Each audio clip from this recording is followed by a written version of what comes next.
السلام علیکم ویورز، ہمارے چینل کو سبسکرائب کریں، بیل آئیکن کو پریس کریں اور لائک کرنا نہ بھولیں۔ اعوذ باللہ من الشیطان الرجیم، بسم اللہ الرحمن الرحیم۔ بنی اسرائیل کے 3 آدمی تھے۔ ان کی آزمائش کے لیے اللہ تعالیٰ نے ایک فرشتہ بھیجا فقیر کے روپ میں۔ ان میں ایک آدمی کو برس کا مریض تھا۔ اس کے پاس ایک فقیر نے آ کر کہا کہ بھائی، کیا آپ کی کوئی پریشانی ہے؟ اس آدمی نے کہا، میں کون سی پریشانی آپ کو بتاؤں؟ ایک تو میں برس کا مریض ہوں جس کی وجہ سے لوگ میری شکل دیکھنا پسند نہیں کرتے، اور دوسرا رزق کی بڑی تنگی ہے۔ اس فقیر نے کہا، اچھا بھائی، اللہ تعالیٰ آپ کی بیماری بھی دور کر دے اور آپ کو رزق میں برکت بھی عطا فرمائے۔ نتیجہ یہ نکلا کہ اللہ تعالیٰ نے اس کی بیماری بھی دور کر دی اور اللہ تعالیٰ نے اسے ایک اونٹنی عطا فرمائی۔ اس اونٹنی کی نسل اتنی بڑھی کہ وہ ہزاروں اونٹوں اور اونٹنیوں کے ریوڑ کا مالک بن گیا، جس کی وجہ سے وہ بڑا امیر آدمی بن گیا اور رہائش کے لیے محلات بنا لیے۔ دوسرا آدمی گنجا تھا۔ وہ فقیر اس گنجے کے پاس آیا اور پوچھا، کیا تمہاری کوئی پریشانی ہے؟ اس آدمی نے کہا، جناب، میرے سر پر تو بال ہی نہیں ہیں، جس کے پاس بیٹھوں وہی مذاق اڑاتا ہے، جو کاروبار کرتا ہوں ٹھیک نہیں چلتا۔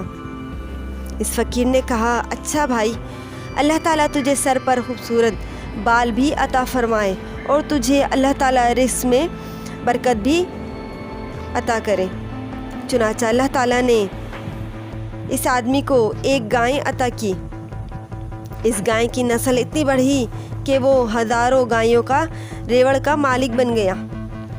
وہ بھی عالیشان محل میں بڑے ٹھاٹھ کی زندگی گزارنے لگا۔ تیسرا آدمی اندھا تھا۔ وہ فقیر اس اندھے آدمی کے پاس گیا اور اس سے پوچھا، بھائی، آپ کو کوئی پریشانی تو نہیں؟ اس آدمی نے کہا، جی، میں تو نابینا ہوں، در بدر کی ٹھوکریں کھاتا ہوں، لوگوں کے گھروں سے جا کر مانگتا ہوں، ہاتھ پھیلاتا ہوں، میری بھی کوئی زندگی ہے؟ ٹکڑے مانگ کر کھاتا ہوں۔ میں نہ اپنی ماں کو دیکھ سکتا ہوں اور نہ ہی باپ کو، اس کے علاوہ رزق کی تنگی بھی ہے۔ اس فقیر نے اس کی بینائی کے لیے اور رزق کی فراخی کے لیے دعا کی۔ اللہ تعالیٰ نے اس آدمی کو بینائی بھی دے دی اور اس کو ایک بکری عطا کی۔ اس بکری کا ریوڑ اتنا بڑھا کہ وہ ہزاروں بکریوں کا مالک بن گیا۔ اس طرح وہ بھی عالیشان محل میں عزت کی زندگی گزارنے لگا۔ کئی سالوں کے بعد وہ تینوں اپنے وقت کے سیٹھ کہلانے لگے۔ کافی عرصہ گزرنے کے بعد وہی فقیر اللہ تعالیٰ کے حکم سے پہلے آدمی کے پاس آیا اور فقیر نے پہلا آدمی جس کو برس کا مریض تھا کہا کہ میں محتاج ہوں، فقیر ہوں، اللہ کے نام پر مانگنے کے لیے آیا ہوں۔ اسی اللہ نے آپ کو سب کچھ دیا ہے، آپ کے پاس تو کچھ بھی نہیں تھا، آج اتنا کچھ ہے آپ کے پاس۔ آپ اس میں سے اسی اللہ کے نام پر مجھے بھی کچھ دے دیں۔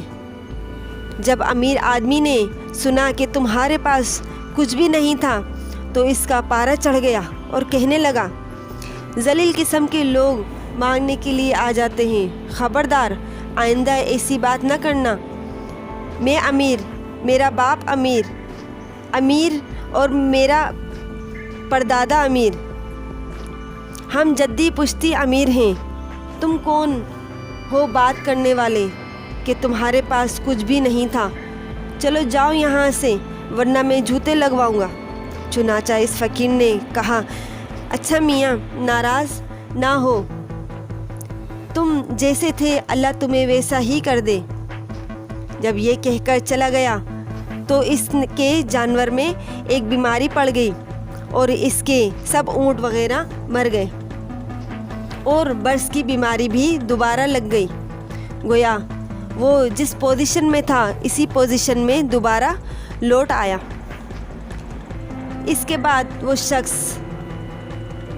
دوسرے آدمی کے پاس گیا جس کے سر پر بال نہیں تھے۔ اس سے کہا کہ میں محتاج ہوں، فقیر ہوں، میں اسی اللہ کے نام پر مانگنے کے لیے آیا ہوں جس نے آپ کو سب کچھ دیا ہے۔ آپ کے پاس تو کچھ بھی نہیں تھا، آج اتنا کچھ ہے۔ جب اس نے یہ بات سنی تو وہ بڑا غصے میں آ گیا اور کہنے لگا، تم تو مفت خور ہو، ہم نے کما کر اتنا کچھ بنایا ہے، میں نے فلاں سودا کیا تو اتنی بچت ہوئی اور فلاں سودا کیا تو اتنے کمائے، لوگ مجھے بڑا بزنس مائنڈڈ کہتے ہیں، میری تو یہ خون پسینے کی کمائی ہے، ایسے ہی درختوں سے توڑ کر نہیں لایا اور نہ ہی چوری کا مال ہے، اب چلا جا یہاں سے ورنہ تھپڑ لگاؤں گا۔ جب اس کی امیر آدمی نے خوب ڈانٹ ڈپٹ کی تو فقیر نے کہا، بھائی ناراض نہ ہونا، تم جیسے پہلے تھے اللہ تمہیں دوبارہ ویسا ہی کر دے۔ چنانچہ اس کے سر سے بال بھی غائب ہو گئے اور اللہ عز و جل نے اس کی گایوں میں ایک ایسی بیماری پیدا کر دی جس سے سب گائیں مر گئیں۔ اسی طرح وہ جیسا پہلے تھا ویسا ہی بن گیا۔ اس کے بعد وہ شخص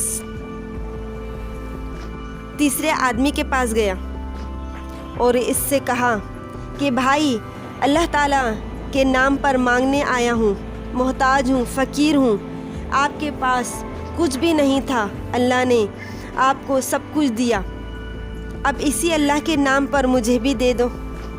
جب اس نے یہ بات سنی تو اس کی آنکھوں میں آنسو آ گئے، وہ کہنے لگا، بھائی تم نے بالکل سچ کہا ہے، میں تو اندھا تھا، لوگوں کے لیے صرف رات کو اندھیرا ہوتا ہے اور میرے لیے تو دن میں بھی اندھیرا ہوا کرتا تھا، میں تو در در کی ٹھوکریں کھاتا تھا، لوگوں سے مانگ مانگ کر زندگی گزارتا تھا، میری بھی کوئی حالت تھی، کوئی خدا کا بندہ آیا، اس نے مجھے دعا دی، اللہ نے مجھے بینائی دے دی اور اتنا رزق بھی دے دیا، آج آپ اس اللہ کے نام پر مانگنے کے لیے آئے ہیں تو میاں ان دو پہاڑوں کے درمیان ہزاروں بکریاں بھی رہتی ہیں، جتنی چاہو تم اللہ کے نام پر لے جاؤ۔